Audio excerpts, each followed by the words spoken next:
So here is a question. What is the output of this piece of code? And I'm sure that 90% of the people don't know the answer of this question. So in order to better understand the output of this code, let me talk about some similar things that we have in Python.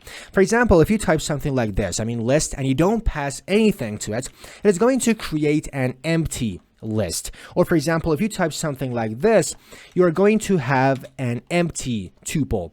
Or for example, if you type something like this, it is going to create an empty string, and so on. And for example, if you type something like this, float, and you don't pass anything to it, it is going to suppose that you are passing 0. And similarly, when you type something like this, the default behavior is that it is going to consider 0 as the default value. So here, as a matter of fact, in this case, this kind of thing is going to output 0 and you're printing 0.